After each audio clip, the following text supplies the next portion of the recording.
Nagising ka na ba sa kakaibang pakiramdam na may mali? Para bang nagtago ng babala ang katahimikan ng madaling araw? Isang malakas na intuition, isang ginaw sa kaluluwa. Ngayon isipin ang paggising ng ganito.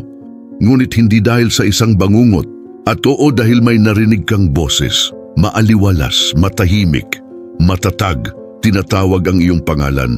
Pero yung boses na yon, hindi ito galing sa sinumang kakilala mo. Boses iyon ng isang banal na tao. Isang lalaking umalis na sa mundong ito ilang taon na ang nakararaan. Boses iyon ni Padre Pio at ang sinabi niya nung gabing yon, iniligtas ang buhay ng kanyang anak na babae. Mukhang hindi ka panipaniwala ang kwentong ito. At ito ay, pero nangyari na, kasama ang isang simpleng babae, isang ina, na nagising na natakot, ngunit hindi nag-atubili. Bumangon siya, sinunod ang udawag at dumating sa oras upang maiwasan ang isang trahedya. Ang nangyari doon ay hindi maipaliwanag ng lohika, agham o pagkakataon. Ito ay higit pa sa intuisyon ng isang ina. Siya ay isang direktang interbensyon mula sa langit at baka narito ka ngayon para sa isang dahilan. Baka pagod na siya, takot. Baka may dalang kahilingan sa puso mo o sakit na walang nakikita. Baka kailangan mo ng sign, isang bagay na nagsasabi sa iyo, hindi ka nag-iisa at iyon ang dahilan kung bakit kailangang ikwento ang kwentong ito. Dahil hindi lang siya isang patotoo ng nakaraan, siya ay isang buhay na paalala na nagsasalita pa rin ang langit. Naway patuloy na lumakad ang mga banal sa gitna natin. At minsan, sapat na ang bulong nila para iligtas tayo. Sa gitna ng Latin America, kung saan ang pananampalataya ay tumitibok na parang dugo sa mga ugat ng mga ina, lola at kababaihan ng panalangin, ang mga kwentong tulad nito ay hindi lamang mga alaala. Sila ay mga buhay na karanasan. Ang mga kahilingan ay sinasagot, ang mga luha ay napawi, mga himala na dumadaan sa mga pader at puso. Si Padre Pio, sa kanyang stigmata, sa kanyang sakit, sa kanyang hindi natitinag na pananampalataya, naging higit pa sa isang santo. Siya ay naging isang personal na tagapamagitan, isang kaibigan na hindi nakikita, isang beacon sa pinakamadilim na gabi, at ang maririnig mo ngayon ay hindi lamang isang kwento. Ito ay isang imbitasyon para maniwala ulit. Nagdadasal, muli inaasahan ang imposible. Dahil minsan, isang boses lang ang kailangan sa kalagitnaan ng gabi para mabago ang kapalaran ng isang buong pamilya. Sa isang maaliwalas na tahanan na matatagpuan sa mga makulay na kulay ng Colombia, nanirahan na Lucia, isang babaeng may di natitinag na pananampalataya at magiliw na puso. Sa kanyang unang bahagi ng ika-50, siya ay personified ang katolikong debosyon na tumatagos sa Latin na kaluluwa. Ang kanyang mga araw ay isang tela ng panalangin, pag-aalaga sa kanyang pamilya, at isang malalim na koneksyon sa Birheng Maria at sa mga santo. Sa bawat sulok ng kanyang tahanan, isang imahe ng mahal na birhen at isang rosaryo na nakasabit sa dingding ang nagpapatunay sa kasiglahan ng kanyang espiritualidad. Si Ana Lucia ay isa sa mga babaeng nagkaroon ng lakas sa pananampalataya na gagabay sa bawat hakbang upang harapin ang bawat hamon. Siya ay hindi isang pampublikong figura, ngunit isang tapat na ina at asawa na ang mundo ay umiikot sa pagmamahal na mayroon siya para sa kanyang pamilya at ang pananampalataya na nagpalusog sa kanyang kaluluwa. Sa kanyang tabi, sa gitna ng katahimikan ng tahanan, ang kabataan ng Sophia, ang kanyang anak na babae, isang maliwanag at masiglang dalaga, 18 taong gulang lamang. Si Sophia ang salamin ng mga pag-asa at pangarap ng kanyang ina, ang pangako ng isang hinaharap na ipinagdasal ni Ana Lucia na lubos na pagpalain. Gayunpaman, Ang buhay sa kanyang hindi mahuhulaan ay hindi palaging sumusunod sa mga plano na iginuhit sa panalangin. Sa kabila ng kanyang malalim na pananampalataya, alam ni Ana Lucia ang sakit at takot na dulot ng buhay. Ang kanyang sariling ipaglalakbay ay walang mga pagsubok na naging dahilan upang mas maging sensitibo siya sa mga kahinaan ng tao at sa pangangailangan ng banal na proteksyon. Ang pamilya, isang sentral na haligi sa kultura ng Latin America, ay isang santuwaryo para kay Ana Lucia. Ang pagprotekta sa kanyang mga anak at pagtiyak ng kanilang pisikal at espiritual na kagalingan ang kanyang pinakamalaking misyon. Palagi niyang itinanim kay Sofia ang mga halaga ng pananampalataya, ang kahalagahan ng panalangin, at ang katiyakan na hindi sila pababayaan ng banal na providence. Si Sofia, bagamat bata pa, ay nasaksihan na ang hindi natitinag na pananampalataya ng kanyang ina sa maraming pang-araw-araw na sitwasyon. Ngunit ang kabuuan ng kanyang sariling paniniwala ay nasa proseso pa rin ng pagkahinog tulad ng isang bulaklak na dahan-dahang nagbubukas sa ilalim ng araw. Sa ganitong senaryo ng debosyon at pagmamahal, ang figura ng Padre Pio, hindi pisikal, ngunit bilang isang makapangyarihang espiritual na presensya, isang tagapamagitan na nagpapakita ng kanyang sarili sa kabila ng mga belo ng makalupang pag-iral. Si Ana Lucia ay may partikular na debosyon sa kanya.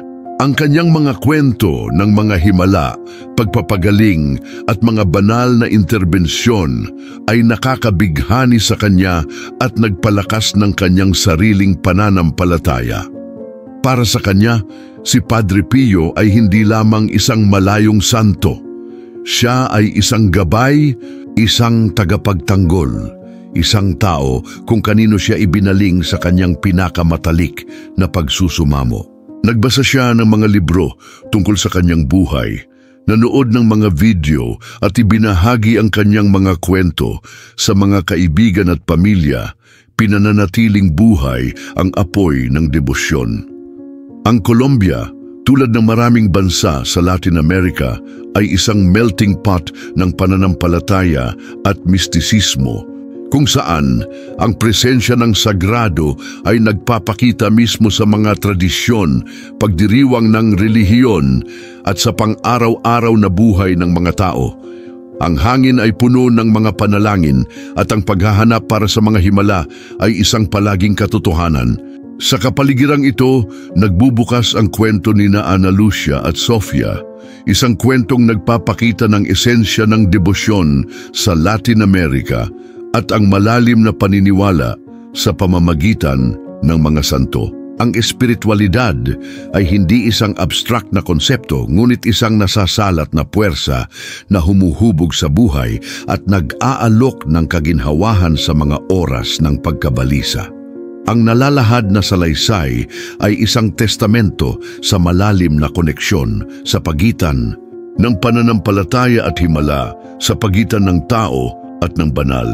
Ang buhay ni Ana Lucia na may tila ordinaryong gawain ay malapit ng mabago ng isang pambihirang pangyayari, isang tawag na umaalingaw-ngaw sa kanyang kaluluwa at aakay sa kanya sa isang hindi inaasahang landas ng paghahayag at pasasalamat. Ihanda ang sarili na maranasan ang hangganan sa pagitan ng karaniwan at supernatural, kung saan maririnig ang boses ni Padre Pio na bumabasag sa hadlang ng katahimikan at gabi upang makialam sa buhay ng isang dalaga.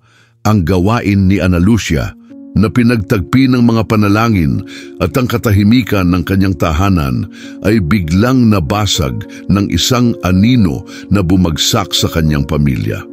Ang kanyang pinakamamahal na anak na babae, si Sofia, ay nagsimulang magpakita ng nakakabagabag na mga sintomas.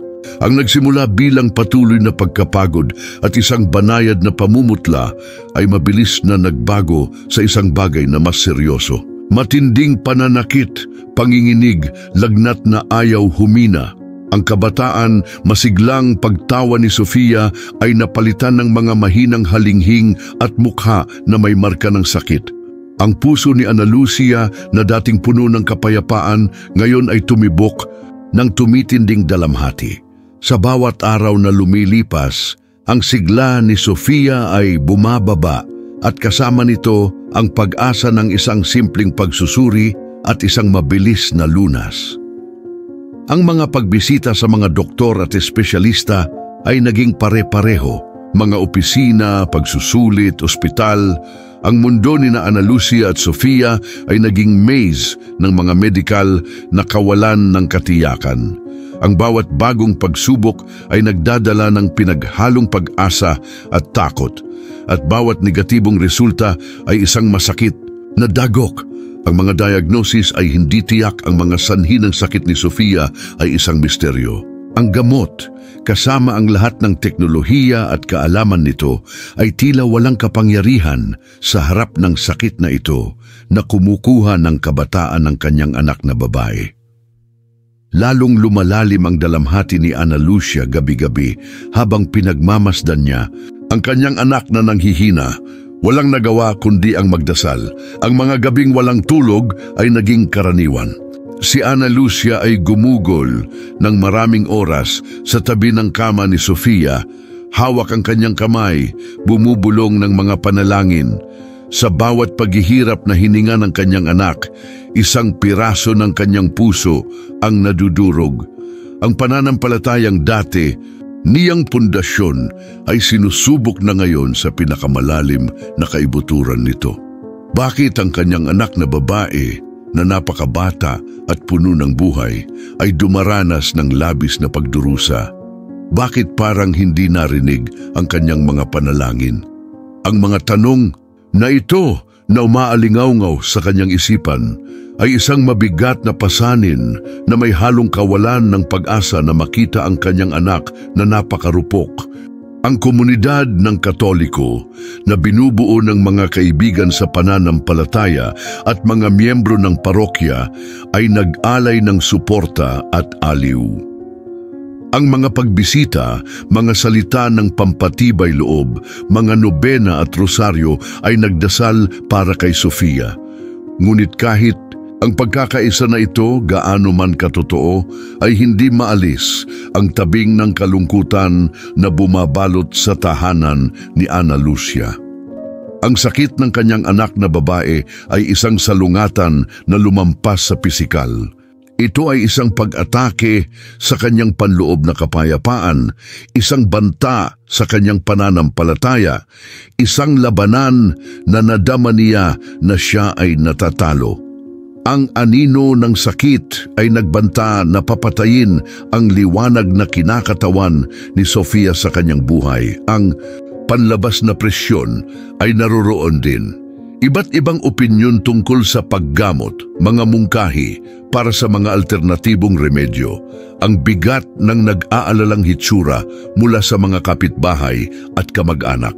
Ang lahat ng ito ay nag-ambag sa stress at pagkahapon ni Ana Lucia. Kailangan niyang maging matatag para kay Sofia, ngunit sa loob-loob niya nakaramdam siya ng panghihina.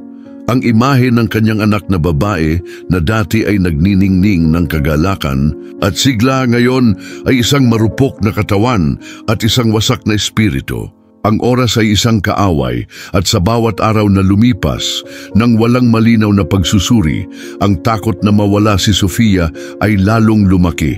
Umabot sa rurok ang sitwasyon nang iminungkahi ng mga doktor ang mas mahabang pananatili sa ospital at mas maraming invasive na pagsusuri na may pag-asam ng paggamot na maaring mahaba at masakit.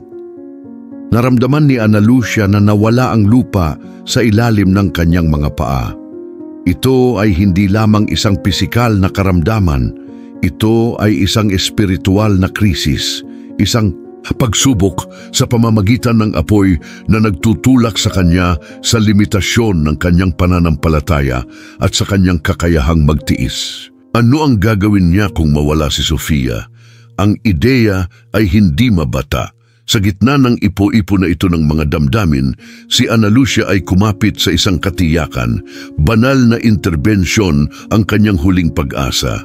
Kailangan niya ng isang himala, isang tanda, isang tinig upang gabayan siya sa kadiliman. At ang boses na iyon, alam niya, ay nagmumula lamang kung saan siya dinala ng kanyang pananampalataya. Mula sa mga bisig ng langit, sa pamamagitan ni Padre Pio. Isang gabi ay malapit nang maging isang turning point nang ang distansya sa pagitan ng langit at lupa ay magiging tulay ng isang agarang tawag. Habang lumalaganap ang laban sa kalusugan ni Sofia, natagpuan ni Ana Lucia ang kanyang sarili na nahuli sa isang serye ng mga subplot na nagpapataas sa drama at pagiging komplikado ng kanyang paglalakbay. Isa sa kanila ay ang social isolation na ang sakit ni Sofia ay ipinataw sa pamilya. Naging bihira ang mga pagbisita, naging bihira ang mga imbitasyon sa mga social gathering. Ang bigat ng sakit, ang patuloy na pag-aalala ay lumikha ng isang hindi nakikitang hadlang na naghiwalay sa kanya mula sa labas ng mundo. Si Ana Lucia, na noon pa man ay isang babaeng palakaibigan at aktibo sa kanyang komunidad ng pananampalataya, ay nadama na lalong nag-iisa sa awa ng kanyang sariling mga takot at pagkabalisa. Ang katahimikan ng bahay na dating puno ng tawanan at pag-uusap, ngayon ay isang palaging paalala ng kawalan ng kagalakan ni Sofia at ang kawalan ng katiyakan sa hinaharap. Ang isa pang komplikado ay ang tensyon ng pamilya. Bagaman ang kanilang pag-ibig para kay Sofia ay isang makapangyarihang bigkis, ang matagal na stress ay nagsimulang magdulot nito. Ang asawa ni Ana Lucia, bagamat sumusuporta, ay naramdaman din ang bigat ng sitwasyon at ang komunikasyon sa pagitan nila na dati ay tuloy-tuloy at puno ng pakikipagsabwatan ay naging mas tensyonado na pinalamanan ng hindi sinasabing mga alalahanin at nagbahagi ng mga takot. Lumitaw ang maliliit na hindi pagkakasundo na pinalala ng pagkahapo at kawalan ng katiyakan. Nadama ni Ana Lucia ang pangangailangan na maging bato ng pamilya upang mapanatiling kalmado at umaasa ang lahat, ngunit sa loob-loob niya, siya ay nahuhulog. Ang kahinaan ni Sofia ay nakaapekto sa lahat na lumikha ng isang siklo ng pag-aalala at pagkabalisa na tila walang katapusan. A krisis ng pananampalataya ang kwento ni Ana Lucia, bagamat banayad, ay isa sa mga pinakamasakit na subplot. Sa kabila ng kanyang hindi natitinag na debosyon, ang kakulangan ng mga sagot, ang maliwanag na banal na pagwawalang bahala sa pagdurusa ng kanyang anak ay nagsimulang magdulot ng pagdududa sa kanyang puso. Iniisip niya kung mali ba ang pagdarasal niya, kung hindi sapat ang kanyang pananampalataya, kung talagang dininig siya ng Diyos. Ang mga tanong na ito, gaano man niya sinubukang itulak ang mga ito, ay sumisira sa kanyang panloob na kapayapaan. Ang imahe ng isang malayong Diyos na hindi tumugon sa kanyang mga iyak ay kaibahan sa imahe ng isang mapagmahal na ama na palagi niyang nililinang. Ang panloob na pakikibaka sa pagitan ng pananampalataya at pag-aalinlangan ay isang tahimik na pasanin na dinadala niya ng mag-isa. Ang presyon sa pananalapi ay naging isang lumalagong alalahanin. Ang mga gastos sa mga pagpapagamot, pagsusuri at mga medical na appointment ay nadagdag sa isang bundok ng mga gastos na tila imposibleng akyatin. Ang pera na hindi kailanman naging prioridad para kay Ana Lucia, ngayon ay naging pinagmumulan ng patuloy na pag-aalala. Ang kawalang tatag ng ekonomiya na karaniwan sa ilang rehiyon ng Latin America ay nagdagdag ng karagdagang patong ng kahirapan sa sitwasyon. Ang kinabukasan ni Sofia hindi lamang sa kalusugan kundi pati na rin sa mga pagkakataon ay tila lalong hindi sigurado dahil sa pinansyal na katotohanan ito. Sa gitna ng mga komplikadong ito, nakahanap si Ana Lucia ng kaunting ginhawa sa isang online prayer group na nakatuon kay Padre Pio. Malayo sa kaniyang mga kapananampalataya, nakipag-ugnayan siya sa mga kababaihan mula sa iba't ibang bahagi ng Latin America na nagbahagi ng kanilang mga kwento, kanilang mga pasakit at kanilang mga pag-asa. Ito ay isang welcoming space kung saan maaari niyang ipahayag ang kanyang mga takot nang walang paghuhusga at makahanap ng kaginhawahan sa mga karanasan ng iba pang mga deboto. Sa mga pag-uusap na ito, ang mga kwento ng mga himala ni Padre Pio na ikinuwento ng ibang mga miyembro ay muling nagpasiklab ng maliit na apoy ng pag-asa sa kanyang puso. Ang virtual, anonymous at empathetic na komunidad na ito ay nag-aalok ng pakiramdam ng pag-aari na labis niyang hinahangad, isang paalala na hindi siya nag-iisa sa kanyang pakikibaka. Ang koneksyon na ito, bagamat digital, ay napakahalaga para kay Ana Lucia na mapanatili ang kanyang katinuan at pag-asa sa ganoong maselan na panahon. Sa bawat patotoo, sa bawat salita ng panghihikayat, ang pananampalataya ni Ana Lucia ay nakatanggap ng maliit ngunit mahalagang hininga ng buhay. Madaling araw noon. Ang orasan ay nagbasa ng kaunti pagkatapos ng 3:00 ng umaga, nabalot ng matinding katahimikan ang bahay na nabasag lamang ng hindi regular na paghinga ni Sofia na hindi mapakali na natutulog sa katabing silid. Si Ana Lucia, gaya ng marami pang gabi, ay gising. Ang paghihirap, isang palaging kasama, ay pumigil sa kanya na makatulog. Siya ay nasa kanyang silid, nakaluhod sa tabi ng kama. Ang kanyang mga kamay ay nakikiisa sa pagdarasal. Isang rosaryo ang nakakapit sa pagitan ng kanyang mga daliri.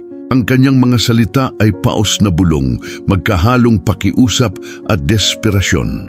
Padre Pio, nakikiusap ako. Tulungan mo ang aking anak. Hindi ko kayang mawala siya. Bigyan mo ako ng tanda, direksyon. Ituro mo sa akin ang daan. Biglang sa katahimikan ng gabi, isang tunog. Hindi ito pamilyar na ingay mula sa bahay o ang ihip ng hangin sa labas. Ito ay isang boses, malinaw, mahinahon, ngunit may hindi mapag-aalinlangan ng autoridad. Isang malalim at panlalaking boses na tila nanggaling sa loob ng kanyang sariling kaluluwa, ngunit kasabay nito ay napuno ang silid. Ana Lucia, pumunta ka sa kwarto ni Sofia. Ngayon na, tumalon ang puso ni Ana Lucia sa kanyang dibdib. Iminulat niya ang kanyang mga mata. Hinanap ang pinanggalingan ng boses, ngunit walang tao doon. Nakasara ang bintana, gayon din ang pinto ng kwarto. Ito ay hindi isang panaginip, siya ay ganap na gising. Ang boses na tila umaalingaw-ngaw sa kanyang isipan at sa kanyang mga tainga ay hindi nag-iwan ng puwang para sa pagdududa. Ang katahimikan ng boses ay isang balsamo para sa kanyang nabalisa na kaluluwa. At kasabay nito, ang pagkaapurahan ng utos ay nagtulak sa kanya na kumilos. Nakilala niya ang boses na iyon kahit papaano, kahit na hindi pa niya narinig sa buong buhay niya. Mayroong isang bagay na kabanalan ng espiritual na autoridad sa loob nito na nagpadama sa kanya ng magkahalong takot at isang malalim na pakiramdam ng kapayapaan. Walang pag-aalinlangan, tumayo si Ana Lucia. Halos hindi nakadikit ang mga paa niya sa sahig. May kung ano sa boses na yon na imposibleng hindi pansinin. Ang pakiramdam ng isang malakas at mabait na presensya ay bumalot sa kanya. Mabilis siyang naglakad papunta sa kwarto ni Sofia. Ang liwanag ng buwan ay nasala sa bintana, na bahagyang nagliliwanag sa silid. Nakahiga si Sofia sa kama, tila tulog, ngunit may kakaiba sa kanyang paghinga. Ito ay hindi ang paghinga ng isang tao na natutulog ng mapayapa, ngunit isang muffled sound, isang wheeze. Lumapit si Ana Lucia sa kanyang anak. Nanlaki ang mata niya sa gulat. Nasusuka si Sofia. Maputla ang mukha niya, asul ang labi. Sinubukan niyang huminga, ngunit ang pagsisikap ay nakikita, desperado. Isang matinding atake sa hika, isang bagay na hindi pa nararanasan ni Sofia ang pumalit sa kanya sa kanyang pagtulog. Kung si Ana Lucia ay hindi nabigyan ng babala, si Sofia ay maaaring ang pag-iisip ay hindi mabata. Sa liksi na ikinagulat niya, kumilos si Ana Lucia. Sa maraming taon ng karanasan bilang isang ina, alam niya kung ano ang gagawin. Mabilis niyang binuksan ang bintana para pumasok ang sariwang hangin sa silid. Pinatagilid si Sofia para mapadali ang paghinga. At saka kinuha ang inhaler na nireseta ng doktor para sa mga emergency. Nagmamadali niyang ibigay ang dosis habang bumubulong ng mga panalangin. Bawat segundo ay tila walang hanggan. Ang mga mata ni Sofia ay kalahating nakapikit na wala ng malay. Lumipas ang ilang minuto. Ang paghinga ni Sofia ay nagsimulang humina at mas madaling pumasok ang hangin sa kanyang mga baga. Nagsimulang bumalik ang kulay sa kanyang mukha. Si Ana Lucia, na nakaluhod sa tabi ng kama, ay pinagmamasdan ng kanyang anak na may luha sa kanyang mga mata. Siya ay nailigtas, hindi sa pamamagitan ng pagkakataon, hindi sa swerte, ngunit sa pamamagitan ng isang interbensyon na lumampas sa eroplano ng tao. Ang boses ni Padre Pio. Siya ay kumbinsido. Ang tinig na gumising sa kanya, na gumabay sa kanya sa silid ni Sofia ay ang tinig ng santo na kanyang pinarangalan. Bumaha sa kanyang kaluluwa ang pasasalamat. Napakalaki ng emosyon na halos hindi na siya makahinga. Ang kanyang pananampalataya na nasubok ng ilang sandali, ngayon ay nagpakita ng kanyang sarili na may panibagong lakas na hindi masisira. Ang himala ay naganap, tahimik at makapangyarihan sa gitna ng dilim ng bukang liwayway. Ang sandaling iyon ay isang pagbabago sa buhay ni Ana Lucia, isang hindi mapag-aalinlangan ng kumpirmasyon ng banal na presensya at ang kapangyarihan ng pamamagitan ni Padre Pio. Mula noong gabing iyon, hindi na magiging pareho ang kanyang pananampalataya. Kinaumagahan ay sumikat na may kakaibang liwanag para kay Ana Lucia. Ang paghihirap na kasama niya sa mahabang panahon ay napalitan ng malalim na pakiramdam ng kapayapaan at pasasalamat. Si Sofia, bagamat marupok pa rin, ay kitang-kitang mas mabuti. Lumipas na ang krisis at ang kanyang paghinga na ngayon ay mahinahon at matatag ay isang himig sa pandinig ng kanyang ina. Ang himala ng nakaraang gabi, gayunpaman, ay hindi isang bagay na maaaring itago ni Ana Lucia sa kanyang sarili. Napakabago-bago ng karanasan na nadama niya ang pangangailangang ibahagi ito. Ang unang taong sinabihan niya ay ang kanyang asawa. Nang may luha sa kanyang mga mata, ikinuwento niya ang bawat detalye ng gabi. Ang hindi mapag-aalinlanganan na boses, ang pagkaapurahan ng tawag, ang pagkatuklas kay Sofia na nakalulungkot at ang nagliligtas na intervention. Siya, isang taong may pananampalataya, ngunit may likas na pag-aalinlangan hinggil sa gayong pambihirang mga pangyayari, ay nakinig ng mabuti. Noong una, may kumislap na pagdududa sa kanyang mga mata, isang pagtatangka na humanap ng makatwirang paliwanag sa nangyari. Ngunit nang makita niya ang paninindigan sa mga mata ni Ana Lucia, ang katahimikan na ngayon ay sumilay mula sa kanya. At ang maliwanag na pag-unlad ni Sofia, ang kanyang pagtutol ay natunaw. Niyakap niya ang kanyang asawa, ang kanyang mga mata ay napupuno rin ng mga luha ng ginhawa at pasasalamat. Ang himalang ito ay hindi lamang sa kanya, ito ay sa buong pamilya. Pagkatapos ay ibinahagi ni Ana Lucia ang kwento sa kanyang mga anak at sa ilang malalapit na kamag-anak na dumalaw pa rin sa kanila. Ang reaksyon ay isa sa pagtataka at damdamin. Ang ilan tulad ng kanyang kapatid ay higit na nag-aalinlangan, ngunit karamihan, lalo na ang mga kababaihan sa pamilya, ay tinanggap ang kwento bilang hindi maikakaila na patunay ng banal na pamamagitan at ang kapangyarihan ni Padre Pio. Ang balita ay tahimik na kumalat sa pamayanan ng pananampalataya ni Ana Lucia. Ang mga kaibigan sa online prayer group, ang mga nagbahagi ng kanyang debosyon kay Padre Pio, ay ang pinakamasigasig na reaksyon.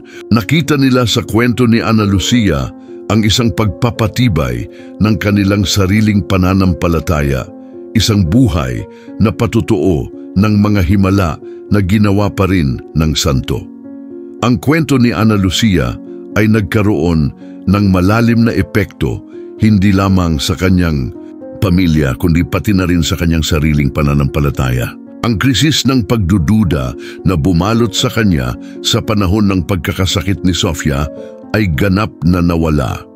Hindi lamang siya naniwala sa kapangyarihan ng pamamagitan ni Padre Pio. Naranasan niya ito sa isang tiyak na paraan. Lumalim ang kanyang debosyon, naging mas masigla at kumpiyansa.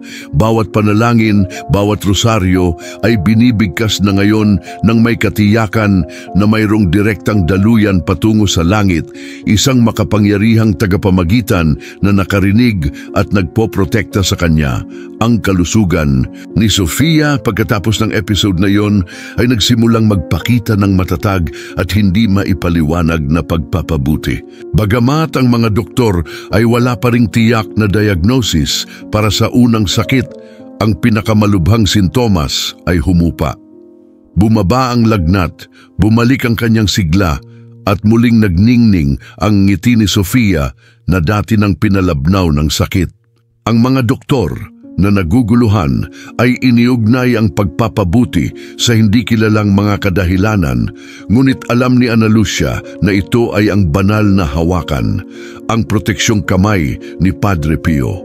Ang inhaler na dati ay tila ang tanging mapagkukunan upang labanan ang mga krisis sa paghinga, ngayon ay isang paalala ng himalang naganap. Ang magkakaugnay na mga subplot sa buhay ni Ana Lucia ay nagsimulang magbukas. Ang panlipunang paghihiwalay ay nagbigay daan sa isang alon ng suporta at pagkakaisa. Ang mga taong nagkahiwalay ay muling nagsasama-sama, naantig sa kwento ng himala.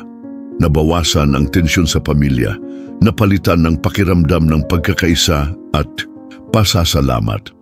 Ang mga alalahanin sa pananalapi, bagamat naroroon pa rin, ay hindi na tila napakabigat dahil ang pananampalataya ay nagbigay sa kanila ng katiyakan na hindi sila pababayaan ng Diyos. Ang tinig ni Padre Pio na bumasag sa katahimikan ng gabi ay bumasag din sa ikot ng pagdurusa at kawalang katiyakan na nagbigay daan para sa isang bagong yugto ng pagtagumpayan at paglago, kung saan ang pananampalataya ang magiging hindi nagkakamali na kumpas. Ang boses ni Padre Pio ay hindi lamang nagligtas kay Sofia, kundi nagligtas din kay Ana Lucia mula sa kailaliman ng kawalan ng pag-asa at kawalan ng katiyakan. Ang pagtagumpayan ay maraming aspeto, sumasaklaw sa katawan, isip at espiritu. Si Sofia na kanina ay tila nilalamon ng isang mahiwagang sakit ay nagsimulang umunlad. Ang kanyang mga krisis sa paghinga ay huminto. Ang kanyang mga unang sintomas ay humupa at unti-unti niyang nabawi ang kanyang lakas at sigla. Wala pang tiyak na sagot ang medisina sa nangyari, ngunit para kay Ana Lucia, malinaw at hindi mapag-aalinlanganan ang paliwanag, isang himala. Ang paggaling ni Sofia ay hindi lamang pisikal. Naging mas matatag din siya, mas mature, na may bagong pagpapahalaga sa buhay at pananampalatayang nagligtas sa kanya. Para kay Ana Lucia, ang karanasan ay naging dahilan para sa walang katulad na espiritual na paglago. Ang kanyang pananampalataya na dating malalim na paniniwala ngayon ay isang hindi matitinag na katiyakan. Ang tinig na narinig niya sa mga unang oras ng umaga ay naging isang tanglaw, isang palaging paalala ng banal na presensya at ang kapangyarihan ng pamamagitan ng mga banal. Nadama niya ang higit na koneksyon sa Diyos, ang Birheng Maria at lalo na kay Padre Pio. Ang kanyang gawain sa pagdarasal ay tumindi, ngunit hindi dahil sa obligasyon, kundi dahil sa nag-aalab na pagnanais na makasama ang sagrado. Sinimulan niyang makita ang mga hamon sa buhay hindi bilang hindi malulutas na mga hadlang, kundi bilang mga pagkakataong manampalataya at sumaksi sa banal na biyaya. Ang takot na naging palaging kasama sa panahon ng pagkakasakit ni Sofia ay nagbigay daan sa isang malalim na kapayapaan sa loob. Naunawaan ni Ana Lucia na kahit sa pinakamadilim na sandali, hindi siya nag-iisa.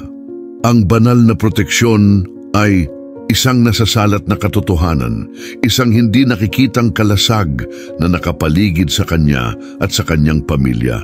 Ang kapayapaang ito ay nagmula sa kanya na binago ang kanyang hitsura at ang kanyang mga pakikipag-ugnayan sa mundo. Ang pang-araw-araw na pag-aalala, bagamat nananatili pa rin ang mga ito, ay hindi na nakaparalisa sa kanya. Inilagay niya sila sa mga kamay ng Diyos, nagtitiwala na siya ay maglalaan. Ang kwento ng himala ni Padre Pio ay naging bahagi ng pagkakakilanlan ni Ana Lucia.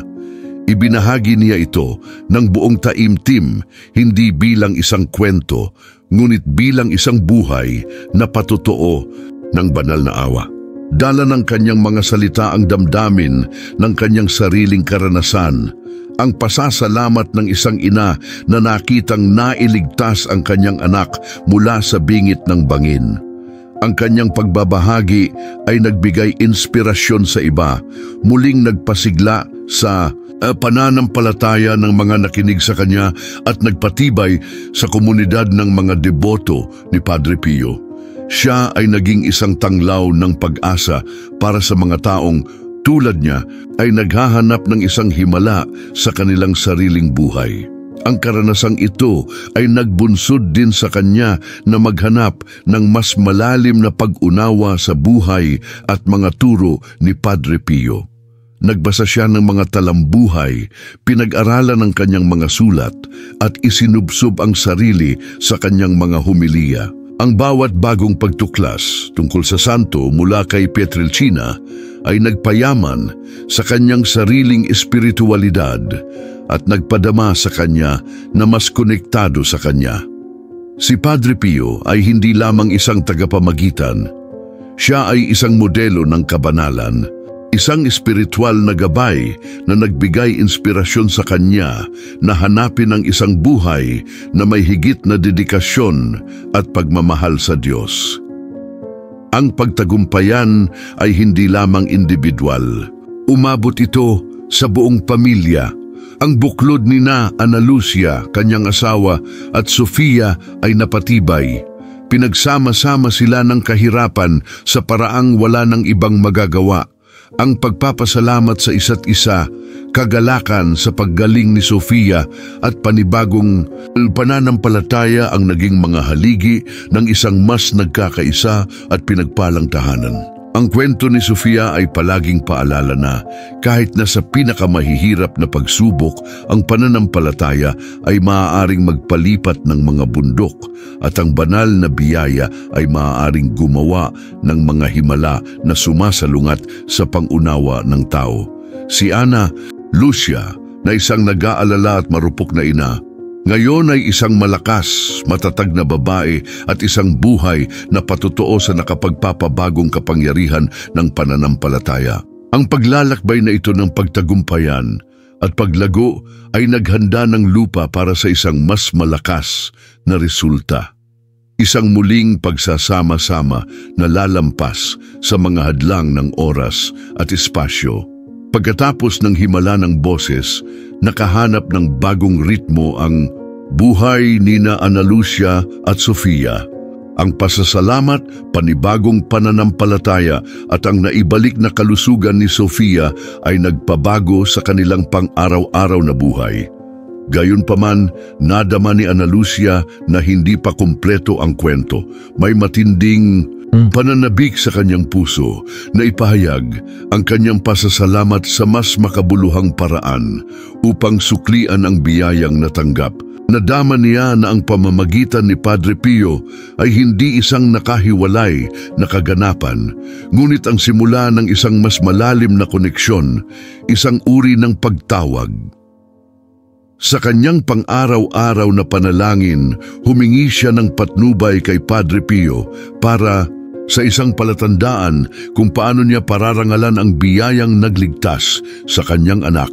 Dumating at umalis ang mga ideya, ngunit ang isa ay nagsimulang magpumilit na nagkakaroon ng lakas sa kanyang isipan at puso. Dapat siyang pumunta sa San Giovanni Rotondo, Italy, ang lugar kung saan nanirahan, nanalangin at nagsagawa ng napakaraming himala si Padre Pio. Sa una, ang ideya ay tila malayo, halos imposible. Masyadong malayo ang Colombia, malaki ang gastos. Ngunit sa bawat araw na lumilipas, ang pagnanais ay lumalakas. Isang panloob na boses na humihimok sa kanya na umalis. Ibinahagi niya ang ideyang ito sa kanyang asawa. Siya, na nakasaksi sa himala ng boses at pagbabago ni Ana Lucia, ay sumuporta sa kanya ng walang kondisyon. Kung tawagin ka ng pananampalataya, Ana Lucia, go. Somehow, we'll find a way, sabi niya, nababalot ng emosyon ng boses. Si Sofia, na ngayon ay ganap na nakabawi, ay masigasig din sa ideya. Gusto niyang bisitahin ang lugar kung saan nakatira ang anghel ng kanyang ina, ang lugar na naging kasing kahulugan ng sarili niyang kaligtasan. Nagsimulang magkatotoo ang paglalakbay na dati ay tila isang malayong panaginip sa suporta ng kanyang pamilya at sa hindi inaasahang tulong ng ilang kaibigan na naantig sa kwento ng himala ay nag-alok ng tulong sa mga gastusin. Kumalat ang balita tungkol sa paglalakbay sa kanyang mga kaibigan sa online prayer group. Marami sa kanila ang nagpahayag ng kanilang pagnanais na samahan siya, ngunit nadama ni Ana Lucia na ito ay isang paglalakbay na dapat niyang gawin kasama ang kanyang pinakamalapit na pamilya, isang matalik at personal na pasasalamat. Gayunpaman, nangako siyang dadalhin ang kanilang mga panalangin at ibabahagi ang bawat sandali ng paglalakbay na ito. Lumalaki ang pag-asa sa bawat araw na lumilipas. Sinaliksik ni Ana Lucia ang San Giovanni Rotondo, nagbabasa tungkol sa mga lugar ng panalangin, mga misa, mga sandali ng pagsamba. Ang bawat detalye ng paghahanda ay isang gawa ng pananampalataya, isang hakbang patungo sa muling pagkakaugnay sa sagrado. Ang paglalakbay mismo ay isang paglalakbay ng pananampalataya. Ang pagtawid sa Atlantiko, iniwan ang kaginhawaan ng tahanan. Lahat ng ito ay isang pagsubok sa kanyang tiwala. Ngunit sa bawat kilometrong paglalakbay, mas nararamdaman ni Ana Lucia ang presensya ni Padre Pio, na para bang hinihintay na siya nito sa San Giovanni Rotondo. Ang mga tanawin ng Italiano, ang mga makasaysayang nayon, ang mga luntiang patlang, ang lahat ay tila isang yugto na itinakda para sa mahusay na pagtatagpo. Damang-dama ang espiritual na kapaligiran pagdating sa San Giovanni Rotondo. Ang hangin ay napuno ng debosyon, ng mga pabulong na panalangin, ng isang mapitagang katahimikan na nag-aanyaya sa pagmumuni-muni. Pagdating sa dambana, nakaramdam si Ana Lucia ng matinding damdamin. Ang mga larawan, mga kwento, lahat ng nabasa niya tungkol kay Padre Pio ay nabuhay sa kanyang paningin. Ang lugar kung saan inialay niya ang kanyang buhay sa Diyos, kung saan siya nagdusa at nagmahal, ngayon ay isang yugto para sa kanyang sariling pasasalamat. Ito ang sandaling matagal na niyang hinihintay, ang rurok ng kanyang paglalakbay sa pananampalataya, ang rurok ng isang himala na nagpabago sa kanyang buhay at ng kanyang anak na babae. Ang tinig na umalingaw-ngaw sa kanyang tahanan sa Colombia ay malapit nang marinig muli sa mas malalim na paraan sa puso ng dambana ni Padre Pio. Nalalapit na ang kasukdulan, nangangako ng karanasang higit sa pangunawa ng tao, hindi maikakailang patunay ng walang hanggang presensya ni Padre Pio. Pagpasok nila sa crypt kung saan nakahimlay ang labi ni Padre Pio, Isang mapitagang katahimikan ang bumalot kay Ana Lucia at sa kanyang pamilya. Ang hangin ay makapal sa pananampalataya ng libu-libong mga peregrino na nauna, at ang presensya ng santo ng Capuchin ay halos madama. Sa gitna ng dilim at liwanag ng mga kandila, naramdaman ni Ana Lucia ang pagtibok ng kanyang puso. Ito ang sandaling hinihintay niya, ang kasukdulan ng kanyang paglalakbay ng pasasalamat. Kasama si Sofia at ang kanyang asawa sa kanyang tabi, lumuhod siya sa harap ng sarcophagus. Nakadakip ang kanyang mga kamay sa panalangin, malayang umaagos ang mga luha sa kanyang mukha. Ang kanyang panalangin na minsan ay isang desperadong bulong.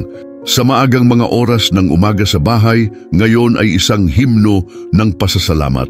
Isang tahimik na pagsusumamo na umaagos mula sa kaibuturan ng kanyang kaluluwa. Binalikan niya ang bawat sandali ng gabing iyon na nagbabago. Ang dalamhati, ang boses, ang pagmamadali sa silid ni Sofia, ang desperasyon at, sa wakas, ang kaginhawaan. Naramdaman niya ang presensya ni Padre Pio na hindi kailanman bago, hindi lamang bilang isang alaala o isang kwento, ngunit bilang isang buhay, lakas ng paghinga. Parang naroon siya sa tabi niya, nakikinig sa bawat salita, bawat iniisip, at pagkatapos ay nangyari ito muli. Hindi isang naririnig na boses ang nagpatalon sa kanya, ngunit ang malinaw na pangunawa, isa telepatikong komunikasyon na tumatatak sa kanyang isip at diwa. Isang pakiramdam ng init at kapayapaan ang bumalot sa kanya. Ang boses, ang parehong boses na umalingaw-ngaw sa kanyang silid ng umagang yon, ngayon ay nagpakita ng sarili sa ibang paraan, mas malambot, mas matalik, direkta sa kanyang kaluluwa. Ana Lucia, iniligtas ka ng iyong pananampalataya. Patuloy na maghasik ng pag-asa. Ang iyong anak na babae ay nasa ilalim ng aking proteksyon. Ang mga salita ay parang balsamo para sa kanyang kaluluwa, isang kumpirmasyon ng lahat ng kanyang naranasan at pinaniwalaan. Ang pakiramdam ay hindi maipaliwanag, pinaghalong pagkamangha, pasasalamat at saya na higit pa sa anumang makamundong damdamin. Hindi siya nag-alinlangan kahit isang segundo na si Padre Pio ang nagsasalita sa kanya, na nagpala sa kanyang pananampalataya at nagpapatunay sa himala. Si Sofia sa kanyang tabi, bagamat hindi niya narinig ang boses, ay naramdaman ang pagbabago ng kapaligiran, isang mapagmahal na enerhiya na nagparamdam sa kanya na ligtas at protektado. Sumilay ang bahagyang ngiti sa kanyang mga labi na parabang may inalis na bigat sa kanyang balikat. Nang tumayo siya, naramdaman ni Ana Lucia ang ganap na pagbabago ng kanyang pagkatao. Isang malalim na kapayapaan ang napuno sa kanya, pinawi ang anumang bakas ng pagdududa o pagkabalisa. Natagpuan niya ang kanyang hinahanap, hindi lamang isang lunas para sa kanyang anak na babae, ngunit kumpirmasyon na ang pananampalataya ay isang hindi masisirang ugnayan sa pagitan ng langit at lupa. Nagtama ang kanyang mga mata sa kanyang asawa, at nang hindi nangangailangan ng mga salita, naunawaan niya ito. Ang liwanag na nagmula kay Ana Lucia, ang katahimikan sa kanyang mukha, ay patunay ng isang karanasang higit sa pangunawa ng tao. Si Padre Pio ay muling nagpakita, hindi sa isang kagyat na utos, ngunit may isang mensahe ng kapayapaan at pampatibay loob. Ang himala ng tinig ay hindi isang nakahiwalay na kaganapan, ngunit ang simula ng isang pakikipag-isa, isang kumpirmasyon na ang banal na pamamagitan ay isang palaging katotohanan para sa mga naniniwala. Nadama ni Ana Lucia na ang kanyang misyon mula sa araw na iyon ay ibahagi ang kanyang kwento, maging isang buhay na saksi sa kapangyarihan ng pananampalataya at walang katapusang awa ng Diyos sa pamamagitan ng kanyang minamahal na Padre Pio. Ang paglalakbay sa San Giovanni Rotondo ay hindi ang pagtatapos ng kanyang paglalakbay, ngunit ang simula ng isang bagong yugto kung saan ang pananampalataya ang magiging kompas at pasasalamat na nagtutulak sa kanyang buhay. Ang kasukdulan ay nahayag sa isang bulong sa puso, isang pangako na ang presensya ni Padre Pio ay magiging permanente sa kanilang buhay. Ang paglalakbay ni Ana Lucia at Sofia na nagsimula sa anino ng karamdaman at kawalan ng pag-asa ng isang ina ay nagtapos sa isang pagbabagong karanasan ng pananampalataya na nagsiwalat ng di natitinag na kapangyarihan ng pamamagitan ni Padre Pio. Ang bulong sa madaling araw, ang tinig na bumasag sa tabing ng katahimikan at nagligtas ng isang buhay, ay higit pa sa isang nakabukod na himala. Ito ay isang paanyaya na magtiwala, isang kumpirmasyon na ang banal na proteksyon ay isang nasasalat na katotohanan na naroroon kahit sa pinakamadilim na sandali. Ang paggaling ni Sofia na hindi maipaliwanag ng gamot ay naging buhay na patotoo ng biyayang ito. Para kay Ana Lucia, ang karanasan ay isang pagbabagong punto. Ang kanyang pananampalataya na dating malalim na nakaugat, ngayon ay nagniningning na may mas matinding liwanag. Naunawaan niya na ang panalangin ay hindi isang monologo, ngunit isang tuloy-tuloy na pag-uusap sa sagrado kung saan ang mga sagot ay maaaring dumating sa hindi inaasahang paraan sa mga bulong na tumatagos sa kaluluwa o sa mga pangunawa na lumalampas sa mga pandama. Ang paglalakbay sa San Giovanni Rotondo, ang tahimik na engkwentro sa kubol ni Padre Pio, ay tinatakan ang katiyakang ito na nagtanim sa kanyang puso ng kapayapaan at pasasalamat na makakasama niya magpakailanman. Ang kwento ni Ana Lucia at Sofia ay isang salamin para sa napakarami sa atin na naghahanap ng kagalingan, proteksyon at kapayapaan. Ito ay nagpapaalala sa atin na kahit nasa harap ng pinakamahirap na kahirapan, hindi tayo nag-iisa. Ang pananampalataya ay nag-uugnay sa atin sa isang network ng banal na pag-ibig at sa pamamagitan ng mga santo tulad ni Padre Pio na patuloy na gumagawa ng mga himala para sa mga nagtitiwala. Ang buhay ay nagbibigay sa atin ng mga pagsubok, ngunit ito ay sa pagtagumpayan ng mga ito na hinihimok ng pananampalataya na matatagpuan natin ang ating tunay na pag-unlad at layunin. Ang mensahe ay malinaw. Ang kapangyarihan ng panalangin ay totoo at ang pamamagitan ng mga banal ay isang daluyan ng biyaya. Si Padre Pio, kasama ang kanyang buhay na nakatuon sa Diyos at kapwa, ay patuloy na isang tanglaw ng pag-asa, isang halimbawa ng hindi natitinag na pananampalataya. Inaanyayahan niya tayong buksan ang ating mga puso sa banal na providence na magtiwala na kahit na tila madilim ang landas, may kamay na gumagabay sa atin at isang tinig na tumatawag sa atin. Ang kwento ni Ana Lucia ay isang testamento sa katotohanan na kapag ang pananampalataya ang pundasyon, ang imposible ay nagiging posible at ang pag-asa ay namumulaklak kahit na sa mga disyerto ng buhay. Naway ang kanyang karanasan ay magbigay inspirasyon sa bawat isa sa atin na hanapin ang malalim na koneksyon, na magtiwala sa himala na nagpapakita mismo sa mga bulong ng pananampalataya.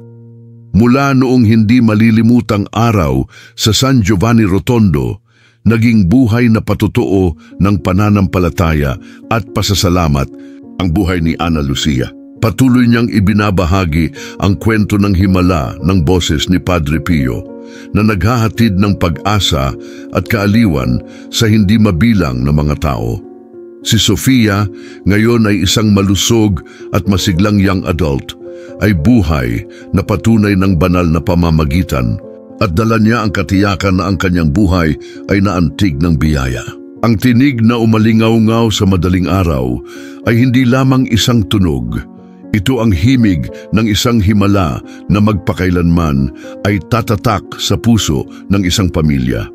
Kung ikaw, tulad ni Ana Lucia, ay naantig sa kwentong ito at nadama mo sa iyong puso ang pagnanais na magbahagi ng patotoo ng pananampalataya ng isang himalang nagpabago sa iyong buhay, mangyaring iwanan ng iyong komento sa ibaba.